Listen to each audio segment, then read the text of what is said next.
சின்ன மருமகள் சீரியல்ல அடுத்து வர எபிசோட்ல என்ன மாதிரியான ட்விஸ்ட் எல்லாம் இருக்க போகுதுங்கிறத இந்த வீடியோவில் பார்க்கலாம்.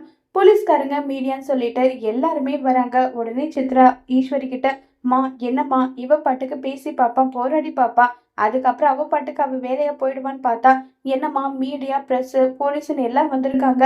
இப்ப அவ உண்மையை சொன்னா நம்மளை கண்டிப்பா அரெஸ்ட் பண்ணி கூட்டிட்டு போயிடுவாங்க. இப்ப என்னம்மா பண்றது?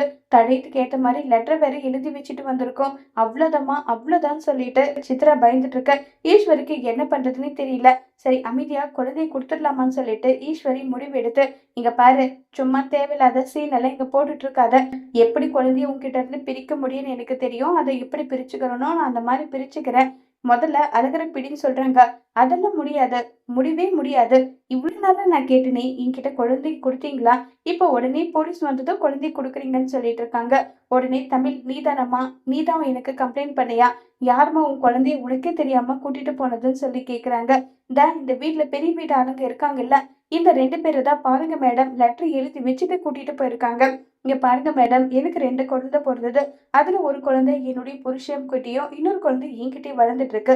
நாங்க 2 பேரும் கருத்து வேறுபாடால பிரிஞ்சிருக்கோம். நாங்களாவே குழந்தை இப்படி மாறி மாறி எக்ஸ்சேஞ்ச் பண்ணிக்கலாம்னு முடிவு பஞ்சாயத்து ஆளுங்க முன்னாடி எடுத்தோம். அவங்க குழந்தைய தூக்கிட்டு சென்னைக்கு போயிருக்காங்க. நேத்து குழந்தைய மாத்திருக்க வேண்டியது. ஏதோ சுச்சுவேஷன் அவங்களால வர முடியலன்னு சொன்னாங்க. உடனே இந்த குழந்தைய இந்த நேரத்துல இந்த குழந்தை எங்ககிட்ட தான் இருக்கணும்னு சொல்லி குழந்தைய என்கிட்ட சொல்லாம இவங்க தூக்கிட்டு வந்துட்டாங்க. கேட்டா அப்படிதான் தூக்கிட்டு வருவோம், அப்படி இப்படின்னு வாய்க்கு வந்தபடி பேசுறாங்கன்னு சொல்லி தமிழ் எல்லா விஷயத்தையுமே சொல்லி விட்டுறாங்க. இதை கேட்டதும், மேடம் நாங்க பண்ணது தப்பு இல்லையே. என்னமா தப்பு இல்ல? ஒரு பெத்தவங்க கிட்ட இருந்து குழந்தை பிரிக்கிறது தப்பு இல்லையா? நடுங்க போலீஸ் ஸ்டேஷனுக்கு நடுமான்னு சொல்லிட்டு ஈஸ்வரி சித்ரா 2 பேருமே அரெஸ்ட் பண்ணி கூட்டிட்டு போறாங்க. மேடம் நாங்க எந்த தப்பும் பண்ணல. தமிழ் சொல்லு, ஏதோ தெரியாம பண்ணிட்டுங்க, தயவு செஞ்சு சொல்லுன்னு சொல்லி தமிழ் கிட்ட கெஞ்சி கேக்குறாங்க. அப்ப கூட தமிழ் காம்ப்ரமைஸ் ஆகிறதே கிடையாது. இப்ப ஈஸ்வரி சித்ராவை ஜெயிலுக்கு புடிச்சிட்டு போயிட்டாங்க. தமிழ் போயிட்டு ஈஸ்வரி சித்ராவை வெளியே எடுப்பாங்களா?